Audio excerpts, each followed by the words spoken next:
1. You will hear a conversation between a staff member from Gaia's Guardians and a man who wants to do something to protect the environment. First, you have some time to look at questions 1 to 5.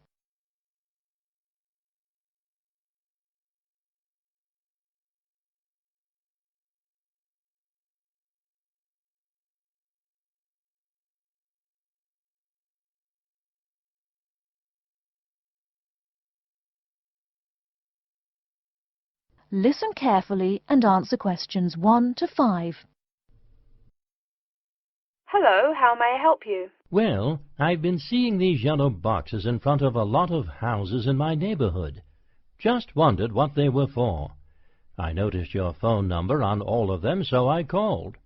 Could you tell me about your business? We do recycling, but we're not a business. Gaia's Guardians is a non-profit group. We encourage recycling as a way of protecting the environment. I don't know. I mean, it is a good idea, but I really don't read the newspaper every day or anything. And we don't come collect newspapers every day. In fact, we only do pickups every other week. Oh, well, then maybe I could help. I mean, in my neighborhood there's too much rubbish lying around everywhere. I'd like to help out, I guess. That's great, sir. You're doing the right thing. Okay, I need to get your contact information. What's your name, please? Peter Wisrow. Peter, how do you spell your last name? W-I-S-R-O-W? No, actually, it's W-I-S-R-O-U-G-H. Oh, I'm sorry. I'm a terrible speller. You're a good speller. It's just that my family are terrible pronouncers. You're quite a card, Peter. Okay, now what's your address? Number 168 Bridge Road. That's here in London. How about if I have any questions? I'm sending you a copy of our booklet too. The booklet has our phone number and our email address, helpline@blackcat.com. That's HELPLINE at BLACKCAT.com. But I nearly forgot to ask, what's your postcode? BS9 7PU. PS97BU? No, that's B as in boy, S9 7P as in Peter, U. Before you hear the rest of the conversation, you have some time to look at questions 6 to 10.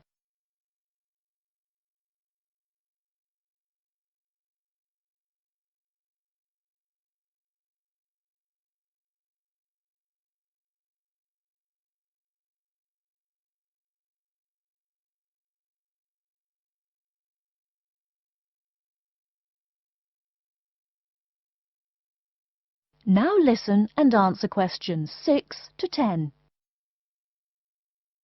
So I'm guessing those yellow boxes I saw are for recycled newspapers. Yes, that is correct, and it's free of charge.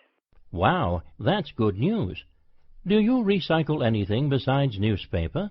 Oh yes, we recycle most everything. Glass, plastic, paper. Oh, so I can put like glass and plastic bottles in the box. Sorry again. Things like that you have to bring to our collection centre. And where is that?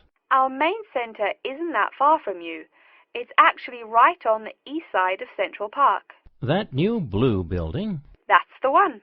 Cool. Hey, what's with all those different colored boxes outside that place? Oh, that's for the different materials we recycle. The blue is for metal, the green is for glass and plastics, and the yellow, of course, is for paper. Okay. I'll try and manage to keep all that straight. Oh, no need. They're each labelled. Great. So which one would I put magazines in? Actually, they don't go in any of the bins. Unfortunately, magazines can't be recycled because of the material they're made of. It's such a waste. So, would you be interested in volunteering? I'll think about it. Could you send me some more info? Absolutely. Along with the newspaper box, I'll be sending you our booklet, Savvy. That is SAVVY. It tells you about what you can do to protect the environment in your daily life. Plus, it lists things you can do as a volunteer with our group. Hey, that's cool. Thanks. My pleasure. Do you have any other questions or concerns? Nope, that's it. That is the end of part 1. You now have half a minute to check your answers.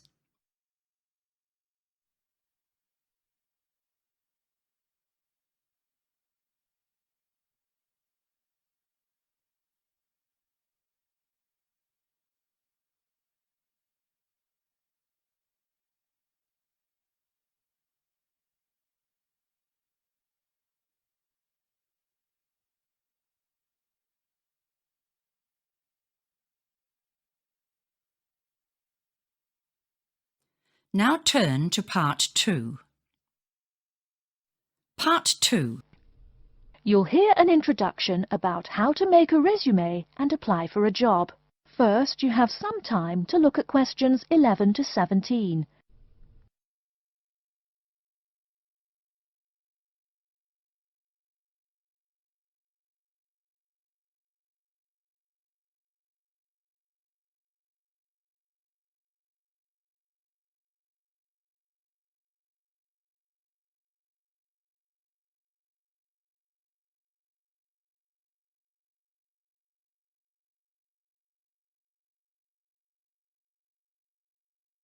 Now, listen carefully and answer questions 11 to 17. Welcome everyone to today's seminar on CV and interview skills. Remember, your CV is probably the most important document you will ever write. It opens the door to your career, and that job interview is probably the most important meeting you will ever attend. It's like stepping through that open door. So let's roll up our sleeves and get down to work, shall we? First of all, I cannot possibly tell you everything you need to know about writing a resume in the time we have. But let me tell you that there are dozens of great websites on the internet. These will give you all the suggestions you need.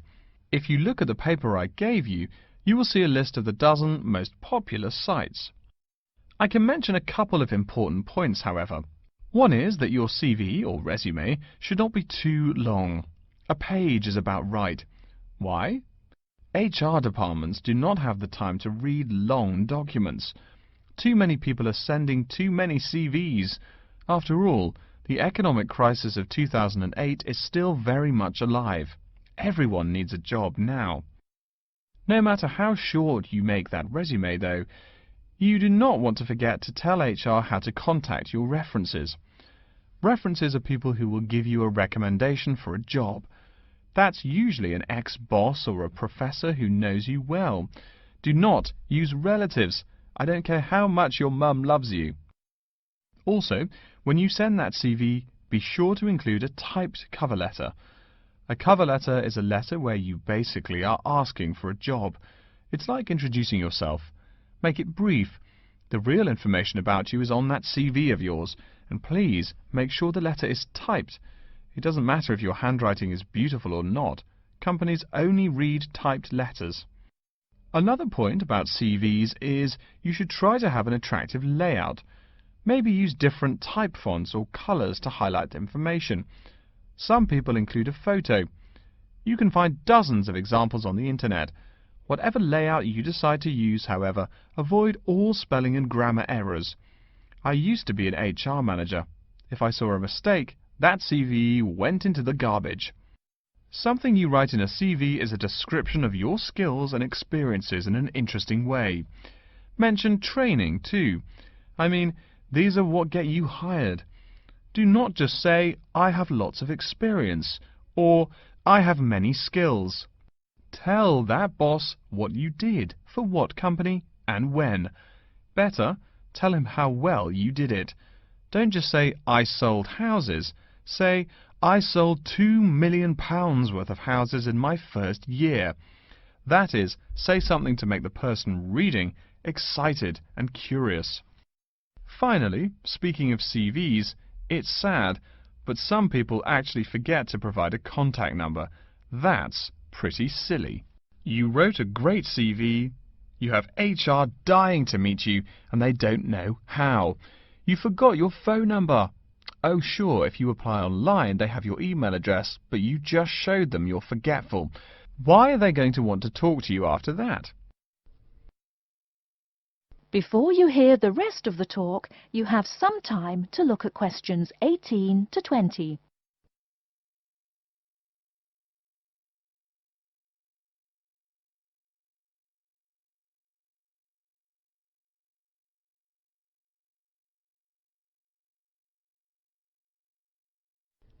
Now listen and answer questions 18 to 20. Alright, moving on to the actual interview. I'll go over what you need to know by the end of it, and what you can discuss and negotiate on later once it looks like you'll be offered the job. First, there's working hours. It's not that necessary to hammer out the hours off the bat, especially since it's easy to come off as lazy when the first thing you bring up is how much you're going to have to work. You can also find out more about possible promotions later on. It is important, however, to get a feel for how much you'll be paid. You should make sure the salary range is commensurate with what you're worth, and if you're not, you can move on to better opportunities. Being sure you're going to make what you want to live on is much more important than issues like your pension. You're all so young that your pension is not going to matter for quite a long time. You should find out about what skills you must know for the job and what they'll teach you. In addition, if the company will provide training, you should find out how long the training period is and whether it is paid. Beware of any jobs that want you to train for a long time without appropriate compensation. Speaking of compensation, find out about holidays as well. Do you get paid vacation time? Are you allowed to take personal days? Do you have to work on national holidays? Once you work out these main issues, you can move on later to details like the location and expected attire and whatnot. Wow, that's a lot of information. Let's take a break so you can think everything over and ask any questions you may have. Don't hesitate to come and see me if you need any clarification on all this stuff. That is the end of part 2. You now have half a minute to check your answers.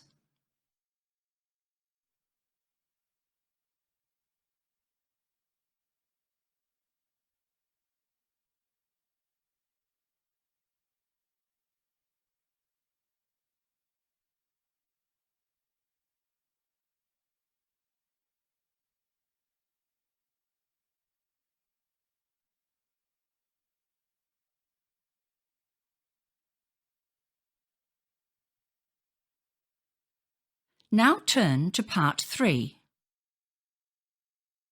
Part 3. You will hear a man called Frank talking to Dr. Lindsay about what he should study if and when he returns for further classes. First, you have some time to look at questions 21 to 25.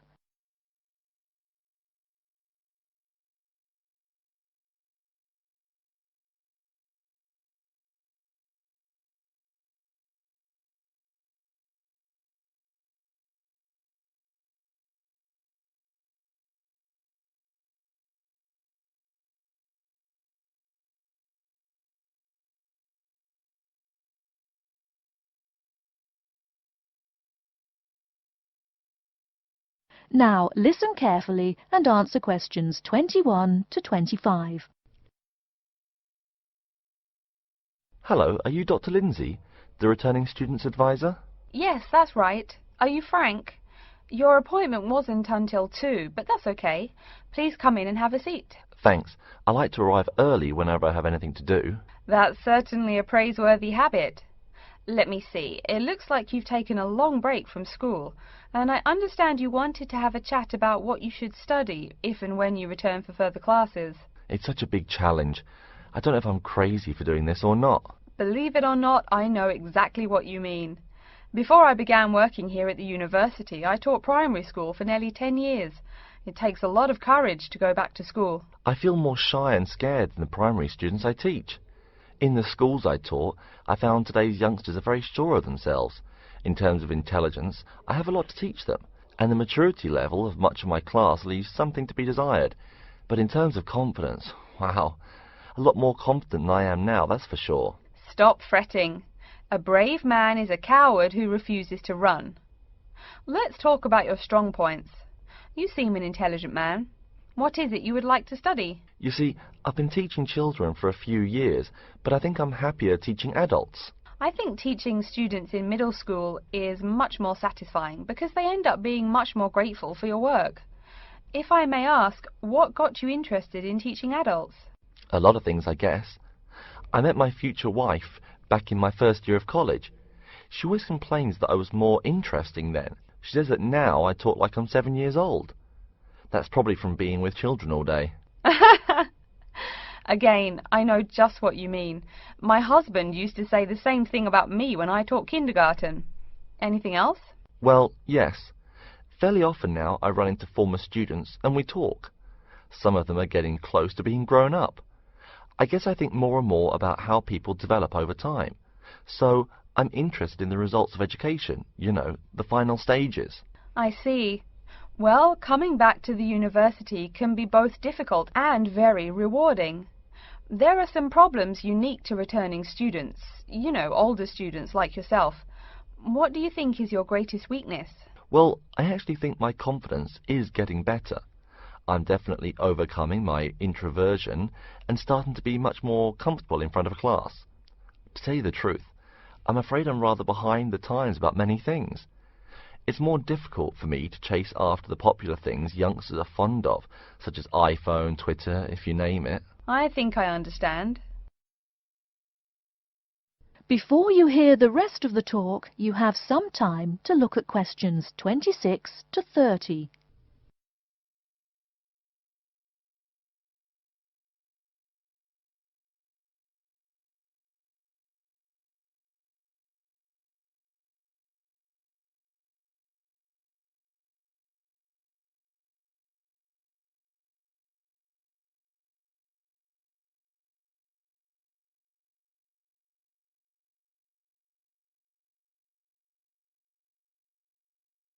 Now listen and answer questions 26 to 30. How old are you? 35? People at your age still go back to school for further education. I was a bit the same way. I mean, I didn't study at university till after I had a family, a husband and one child. My point of view was a lot different from your average 18-year-old girls, I can tell you. Gee, that sounds pretty rough. A family and college? Clearly you weren't unsuccessful, though. It was, Frank, it truly was. My first term at school was extremely stressful. But, excuse me, you're not here to listen to my life story. We're talking about your plans. Is there anything unique I should know about you or your past experience or plans? I'm afraid not. There is nothing interesting about my career or plans. It's really not too impressive. Now, I forbid you to talk like that. This is your one life, and if you're not interested, why bother living it? Don't be so humble, Frank. Okay. My wife says I'm a wimp. Let's talk about your dreams a bit. You want to teach adults, you said. What would you like to teach them? Well, when I first came to college, I really liked languages and literature. A lot of people have told me that for practical reasons, it would be more rewarding to choose business management as my major. But I made up my mind to study liberal arts once I got the idea of going back to school. I must say it's refreshing to meet someone who knows there's more to an education than computers and finance. Let's have a look at the university course catalogue. Excuse me, Dr. Lindsay, before we do that, could I maybe ask you some questions about changes in university life? I think I need to discuss that so I know what to expect. Of course, I'm here to help you. The biggest thing to get used to is the change in technology. Professors present things on huge screens, many of which are interactive computerized whiteboards. You can write on them still and use them like a touchscreen. They're really handy. No more sloppy scribbled notes on the projector. Let's see, I doubt you'll be living in student housing, so I won't go into all the improvements there. Another major change that you'll enjoy is the plethora of resources available for students. As a student, you have 24-hour access to the gym and library privileges that include the use of school computers to scan, copy and print. And of course the media library, which contains movies from all genres, and most of the movies listed on AFI's top 100 movies of all time. The dining facilities are also not what they used to be. They offer choices for all diets, and you can expect a hot meal any time of day. Wow, things really have changed. I'll be sure to utilize all those great facilities in my time here. Thanks for all your help, Dr. Lindsay. I think that's all the questions I have for now. That is the end of part 3. You now have half a minute to check your answers.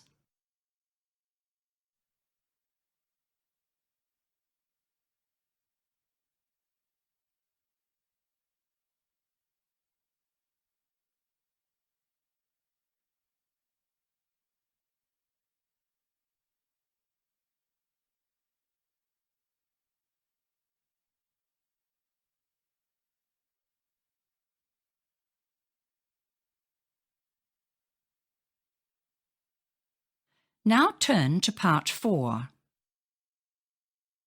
Part 4. You will hear an introduction about the curriculum and facilities of Wasamata University. First, you have some time to look at questions 31 to 40.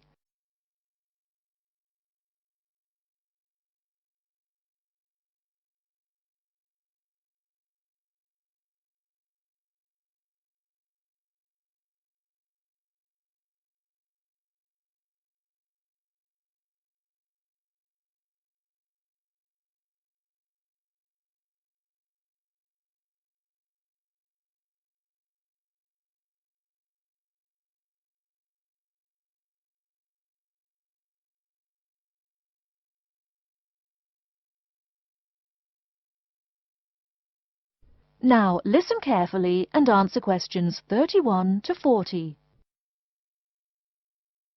Okay, and welcome back. During the short break we just took, several of you approached me with questions. So before going on with the orientation talk, I'd like to address those queries. As I found, if one person asks a question, probably a dozen others are wondering about the same thing. The first question is whether Wasamata University employs modules technology as an instruction method. The answer is yes, we do.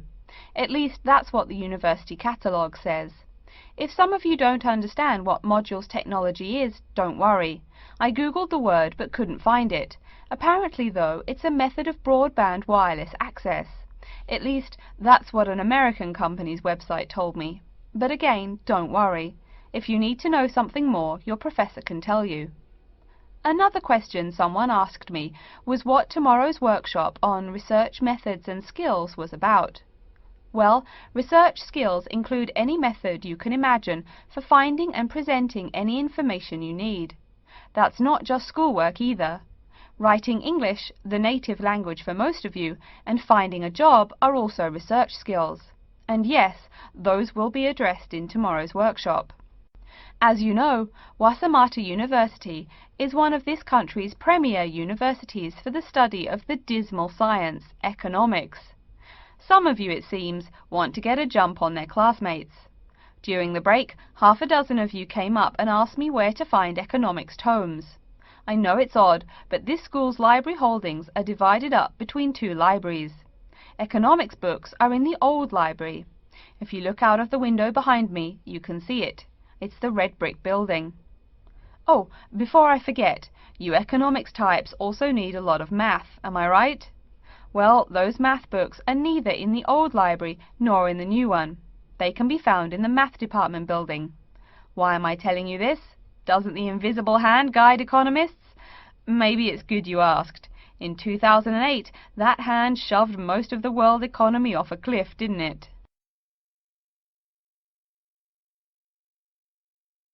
Now, I realize that most of you couldn't bring a computer printer or a photocopier from home. So I'm sure you're already wondering where you can copy things like term papers, internet articles, and things like that. I have some good news and some bad news. The good news is that there are a number of places you can make copies. These include both libraries and the Student Union building. Now the bad news. I'm sorry to say, most classroom buildings and academic departments do not have copiers students can use. So most of the large buildings you see around campus do not have copiers for students. The copiers there are reserved for professors and office staff. Oh yes, I nearly forgot to tell you. If you need to have printing done, all the copiers available to students are laser printers. Plus, for your convenience, you can pay using prepaid cards. You can get those in the Student Union building. That just covers the questions put to me. If you have more, please see me during the next break at 2:15. Right now, though, I'd like to start to give you a rundown on the various facilities here on campus. That way you won't get lost so easily in the weeks to come. I've been told that this year's incoming class features a large number of married students and parents. So you must be wondering where to put the baby while you're in class. Okay, right now we're in the Student Union building, right? Remember the big doors in front where you all came in? If you go out of the building, you can see the nursery is just on the other side of this building. It's only about 20 meters away. Convenient, eh? Next, we're all from different places around the country. Some of you are from other countries. That means we're pretty likely to get sick during the first months of school as we expose each other to many new viruses. So where's the doctor? Of course, you need to find the Medical Services Centre, which is on the right as you leave the building. Remember, that's the second building on the right.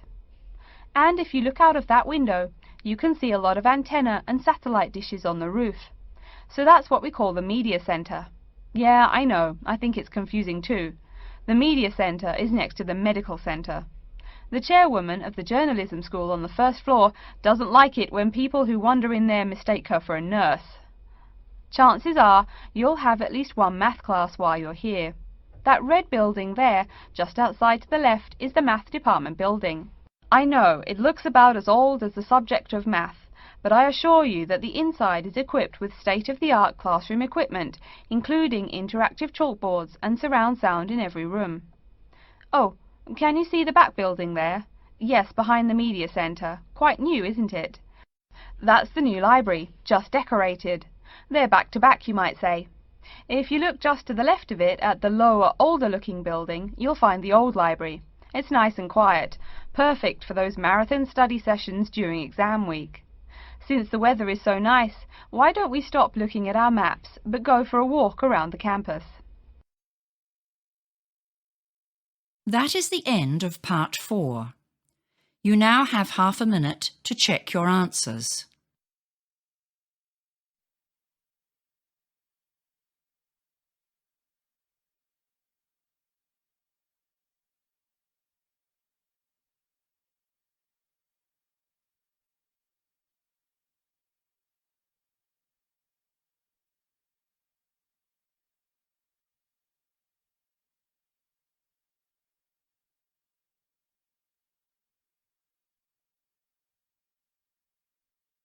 That is the end of the listening test. You now have 10 minutes to transfer your answers.